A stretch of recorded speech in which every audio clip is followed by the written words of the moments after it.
I'm Jessie and welcome back to This Old Thing. Today we are reading The Girl in the Centerfold, Chapter 10. And for those of you guys who have been listening along, I'm so sorry that it's taken so long to get back to finishing this book. I've had so much going on, but I really want to get this finished so that we can all find out what happens. So if you guys are new to this book, you definitely want to go to the playlist and start with Chapter 1, or, well, the intro in Chapter 1. This is a book by Playboy Playmate of the Month, 1967, January, Miss Marsh. And she wrote this in 1969.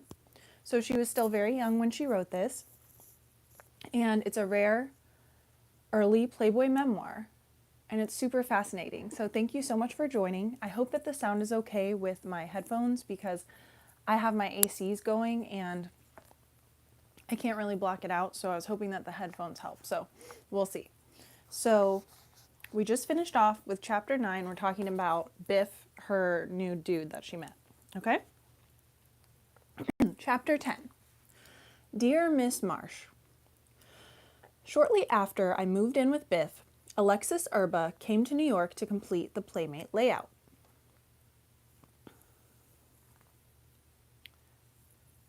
Hopefully that sounds okay. He had the skin. It was now necessary to get the threads. So he spent a couple of days photographing me in what was supposedly my natural habitat. I was snapped walking on the street, or as Playboy stated in its usual gushy style, promenading through Park Avenue's elegant precincts. Supposedly opening a letter from home, good old Aalborg, Denmark, and supposedly answering the letter, which was difficult since I was doing it left-handed.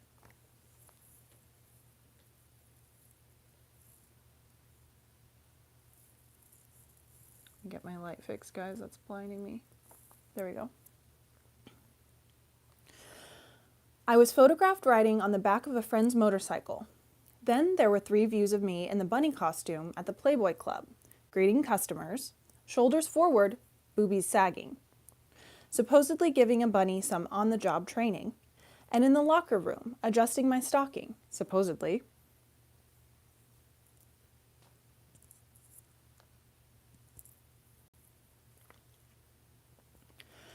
The final picture bore this caption: Surrey and a trio of fellow folk music fanciers get together at a Greenwich Village pad for a harmonious evening.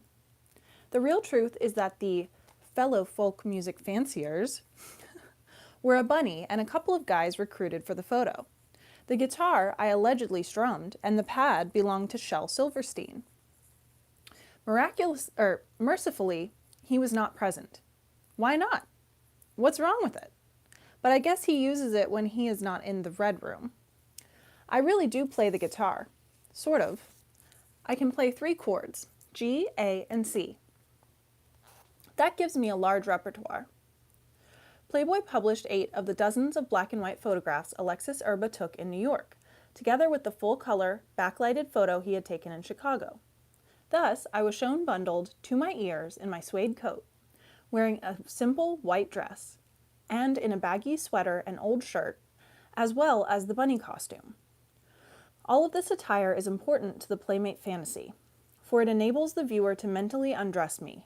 Coat, white dress, half-dressed in the bunny costume, finally, as the parlance goes, bare ass stepping into the shower. Considering the popularity of Playboy, I guess men spend a lot of time wondering what a girl looks like with her clothes off. Shortly after Alex left, I received a phone call from Chicago.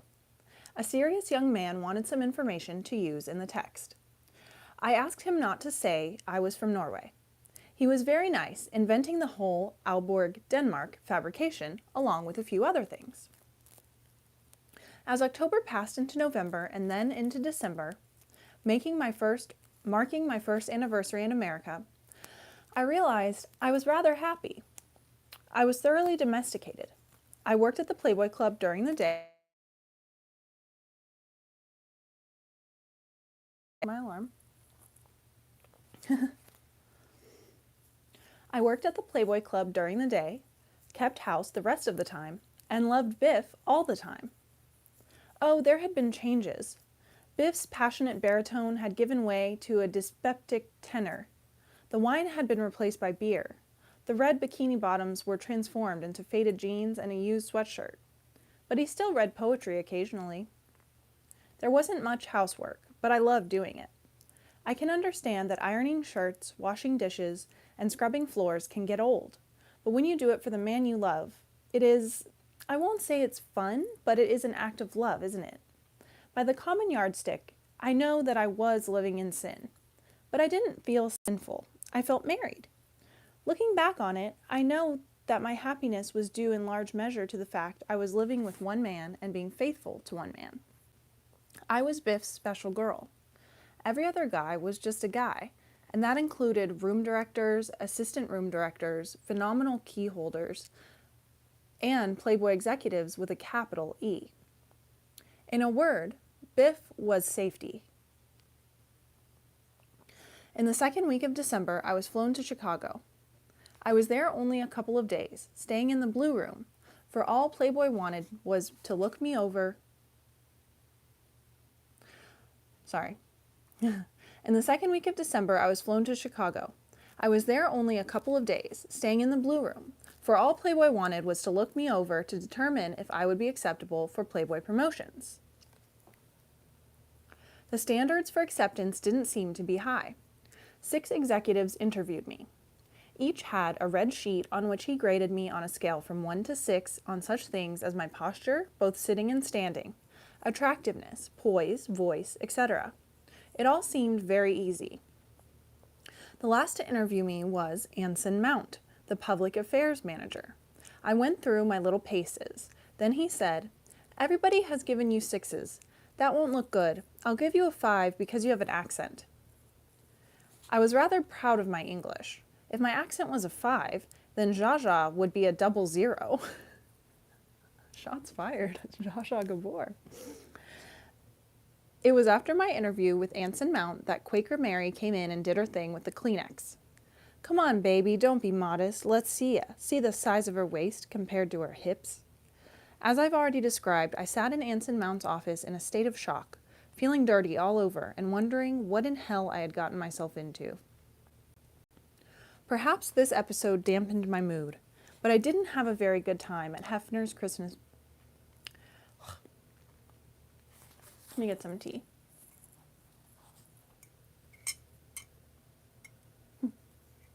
This is the longest straw ever for this.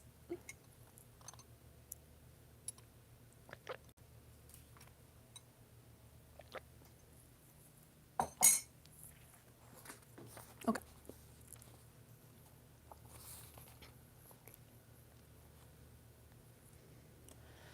Perhaps this episode dampened my mood, but I didn't have a very good time at Hefner's Christmas party that night. Somehow it wasn't a Gatsby-esque we-for-all in the grand manner and the grand manner, in which you'll find yourself swept up in the heady atmosphere that prevails at...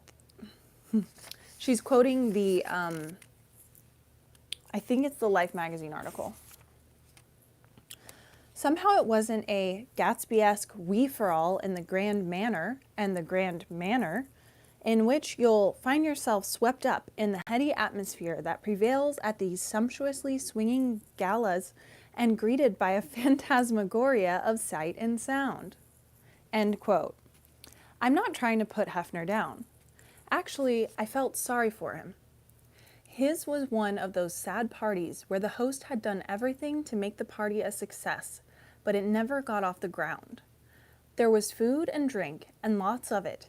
The right music, a big crowd of people, all of them coiffed and manicured and sequined. But the party died. Everybody was very stiff, as if they were watching themselves being watched by other people.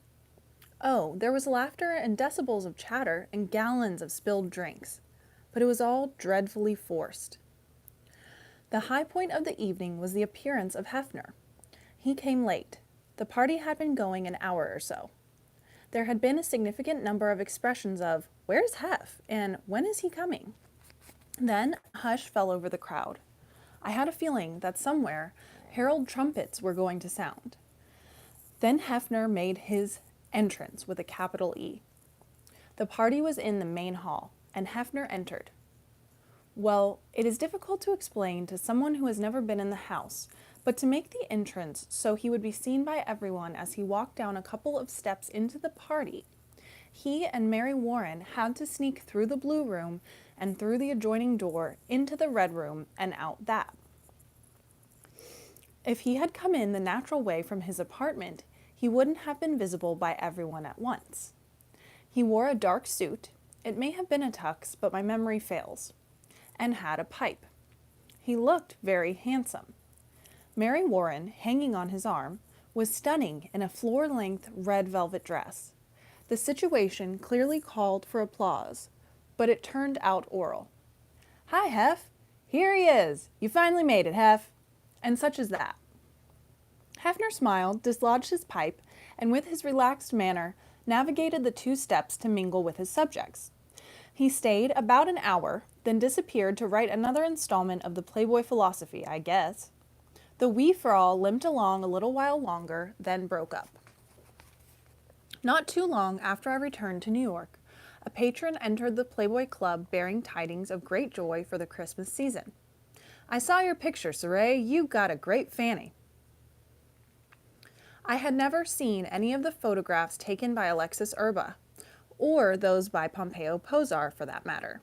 I knew all about posing, hours of posing, days of posing, but I had no idea what the result of it all was to be. I had considerable curiosity, and I looked forward to publication day with both anticipation and dread. I guess I figured Playboy would send me a free copy of the magazine, so I'd be the first to know about the most intimate thing a girl can do. "Miss Marshe, enclosed is the centerfold we have prepared of you. We want you to know that we consider this beautiful. The American Photography Association has selected it as one of the 12 most beautiful nude studies done this year." That's her dream. The first to know were the subscribers, to receive their issues a couple of days before the magazine goes on sale in newsstands. It was one of those who told me I had a great fanny. Oh, I hate to interrupt the flow of reading, but that's so much like Bridget's experience. She didn't even know that she was in the magazine until someone told her, and it wasn't even how she wanted. Wow. Wow, wow, wow. History repeats itself. When I finally obtained a copy of the magazine and eagerly, or was it fearfully, flipped to the centerfold, I was pleased, I guess. That seemed to be a pretty girl there. She had a great fanny, and a boobie that stuck out, and pouty lips and big, big eyes. The pink soap was beautiful. The biggest surprise to me was how big she was. The girl standing at the shower curtain seemed bigger than life size. I guess I never realized how big a 3-page fold-out is. My use of the third person is deliberate, for the girl was truly a she. I recognized myself in the candid black and white shots. That looked like me, weak chin, fat cheeks, and all. But that girl standing there in the wherewithal, gripping a striped shower curtain, pink soap in the background, just wasn't me. I just didn't know that girl. I have no idea if other playmates have this reaction, but it sure was mine. Other people seemed to think it was me. Most were very nice. They'd say, "A beautiful picture, Surrey." I'd say, "Thank you." At the same time, I was surprised at how many fanny admirers there are.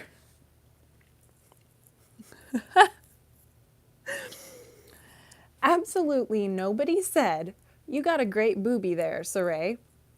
Course, I don't have, but even if I did, I doubt if anyone would say it to my face. That would be insulting. But it is not insulting to compliment me on my fanny. I guess the fanny has more public acceptance than the boobie. On the other hand, fanny cleavage has never caught on too much. It doesn't make sense, does it?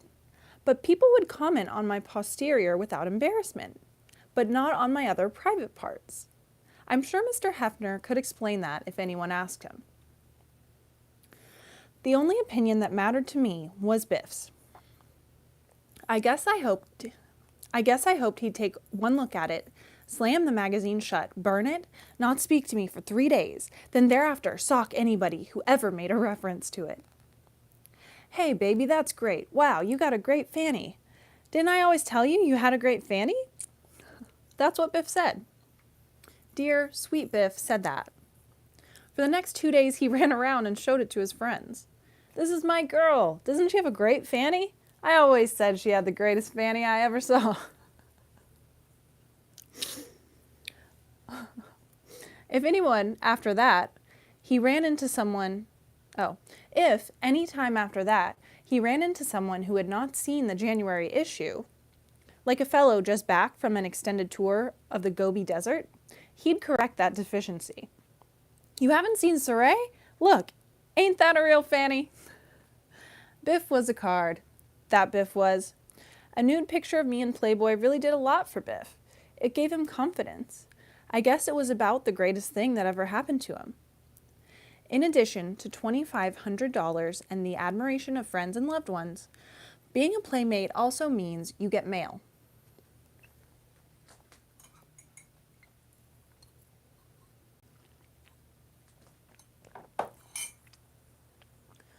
Lots of mail. Over the next several months, I received hundreds of passionate, adoring letters. It seemed to me the letters say something about the urbane, sophisticated people who read Playboy. Here are a few which amused me. Dear Surrey, you are very beautiful, and I adore your light golden hair. You are just the kind of girl I adore, and we would get along great together. You have a great personality. I also love to go to strange places and meet strange people, and I also love singing and music. Since you and I are both skiing enthusiasts, we would have a happy ball on the slopes here in California, Squaw and Heavenly Valley. We would also have a great time in San Francisco, which is only a few miles from where I live, at the beach or downtown in Chinatown, the discotheques, and just all of San Francisco. If you ever fulfill your dream by coming to California, stop by and let us get together, and could you send me your picture? Love, so-and-so. It doesn't say the name. The next one. Dear Miss Marshe, I have a problem. Since I am one of your most loyal fans, I have noticed that you have appeared in past Playboy issues en natural, showing your right profile only. I have written to Playboy's Playboy advisor inquiring to whether this was just your good side. They didn't give me the answer I wanted, except that I might write to you. So I'm writing to you to see if you might have any additional photos showing your left profile. I would appreciate it very much to hear from you. Thank you for your time. Sincerely, so-and-so.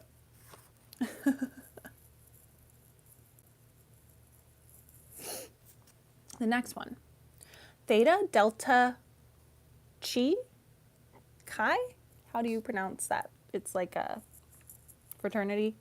Theta Delta Chi cordially invites you to Total at the annual BHCF Memorial Mixer and Downhill Slalom on Saturday, February 17th, 1968.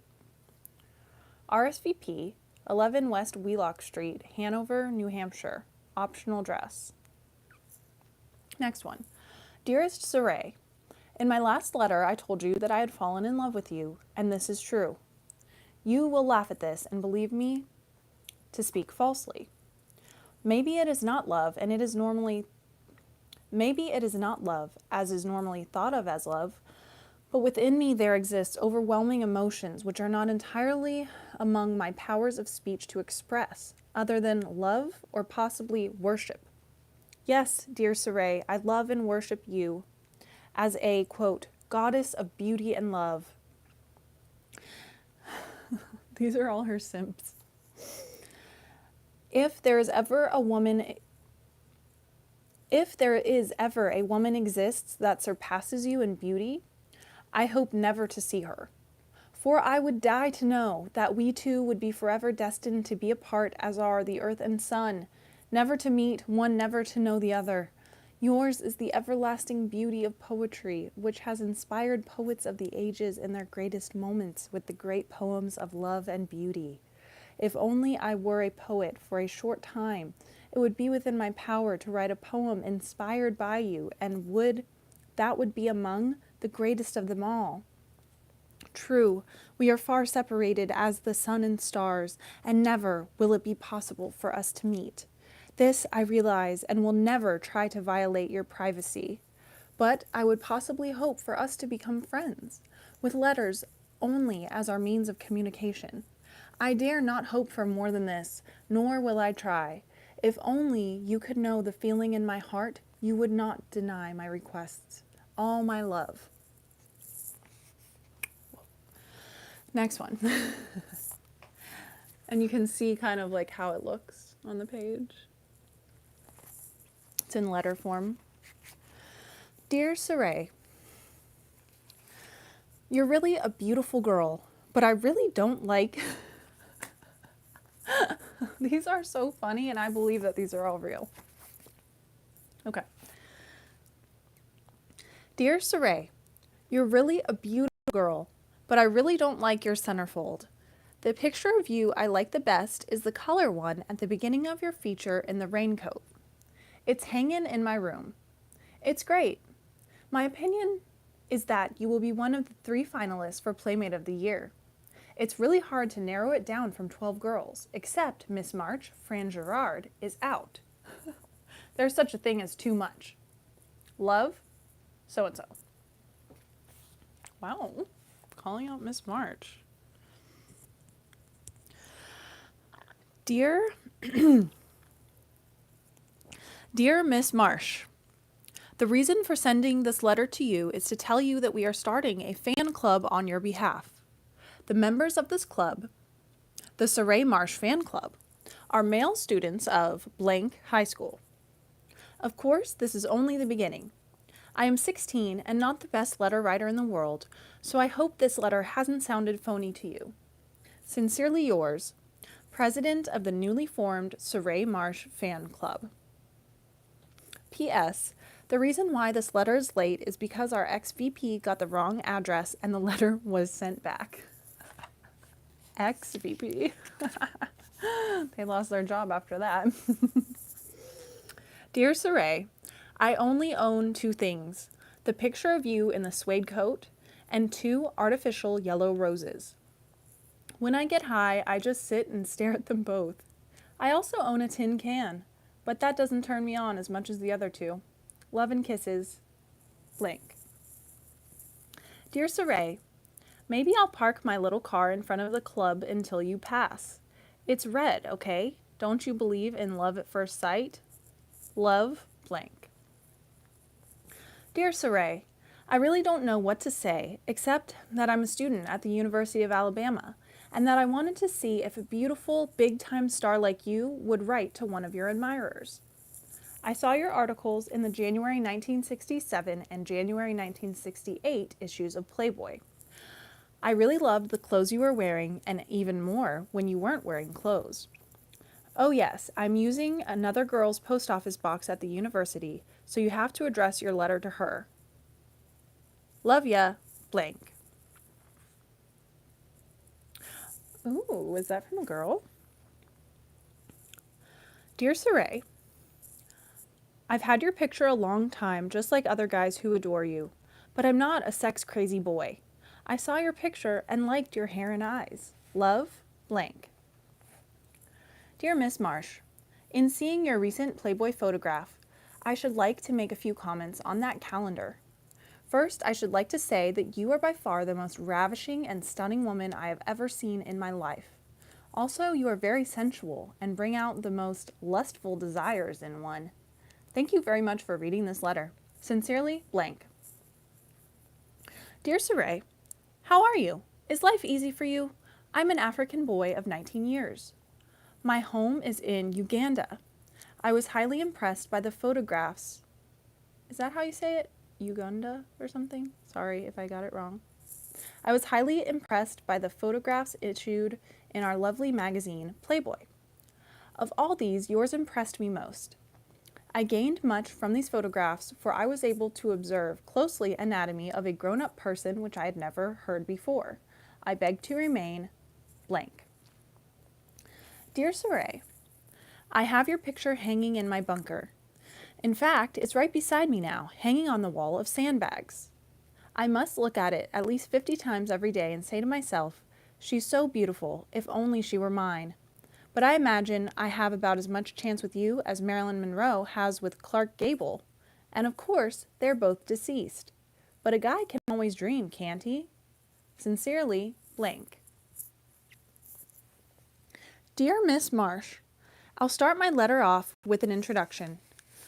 My name is blank, and I'm a student at blank Military Institute. I have a very simple request to ask of you. My squad, consisting of about 8 guys, had a squad meeting tonight.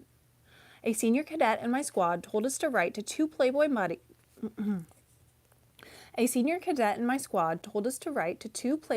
and ask them if they would send an autographed picture of themselves to us and to the senior cadet. So this is my request. The senior cadet's name is blank. If you do this and I receive my reply from you before anyone else does, I get to set at rest at the meal table for 2 days. This simply means that I can eat what I want, not have to sight at a brace, and not have to serve senior cadets first. If you could do this little favor for me, I really would appreciate it and will be pledged Playboy reader as long as I can see. Sincerely, blank. Dear Surrey, I'm a doctor serving with the Marines in Vietnam. When I become too exhausted to work efficiently, life here becomes an awful routine of boredom. We usually end our evening playing bridge in our tent, and strangely enough, that has led me to this letter. You see, your picture stands out among the others that cover the drab tent walls. Your beautiful figure is the discussion most every night, but my hard-headed Marine tent mates end the admiration with the idea you are not real, or could never be a warm girl that one of us could date. I disagree with them to the point of writing you this letter in hopes of proving to the disbelievers that you do exist and are a warm and possibly lovable person. If you want to share your thoughts with me, I welcome each and every one. Bonsoir, ma chérie. Blank. Signed it in French.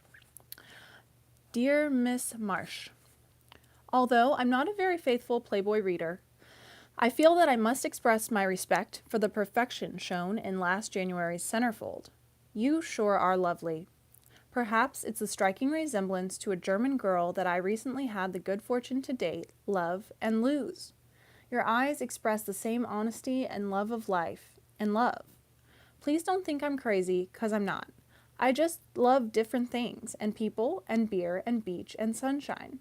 Almost forgot I love my little red Volkswagen car. Love, blank.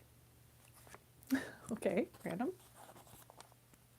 Let's get another little tea break here.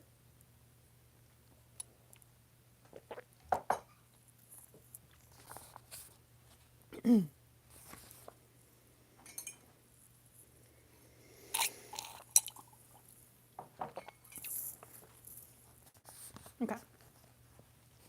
Next letter. Dear Surrey, I would like to thank you very much for the pin-up picture, but I was looking more forward to receiving a letter from you.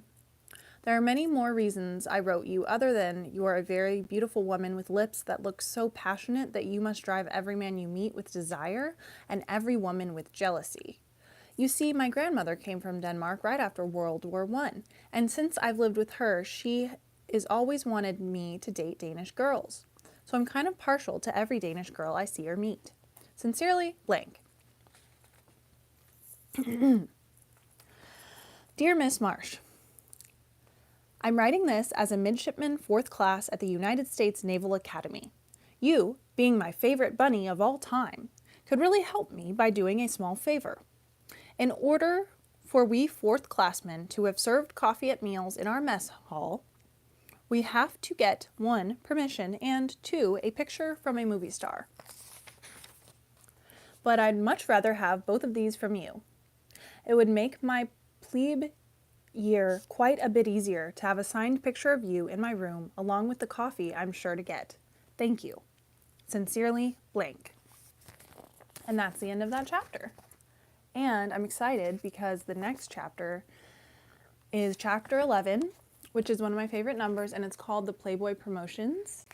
And I find Playboy Promotions super fascinating and all the different years of it fascinating. So this will be really cool because we're going to get into the early days of Playboy Promotions. So that's exciting.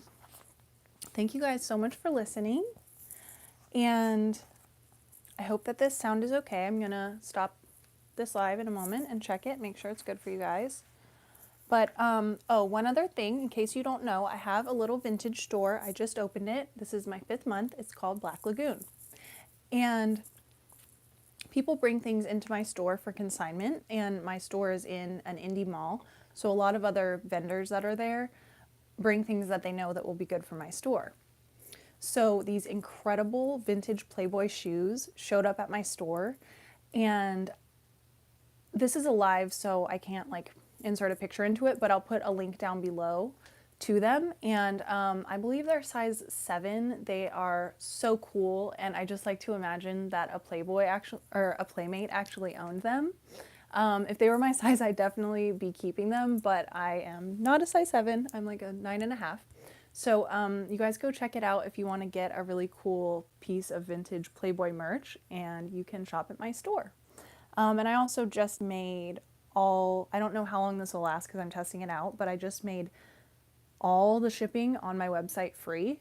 So any item that you get, it's free shipping. So that's kind of fun because look out, Bezos, I'm coming for you with my free shipping. So thank you guys so much for your patience, those of you who have been waiting months for this next chapter. And I promise you it's not going to be so long. In between, I've just had a lot of projects I've been working on, like my store, which, as you can tell, I haven't done one of these in 4 months, and I started my store 5 months ago. So you can see that how much work that's been. And I also have a bulging disc, so it's really hard for me to like sit down and hold still for a while. So forgive me for kind of moving around, but hopefully that works out for you guys because that works for me for my back and just like keeping things fresh. So yeah, just adapting and doing what works. So thank you guys so much for watching and listening, and check out all my links down in the info box below, and I'll talk to you soon. Bye.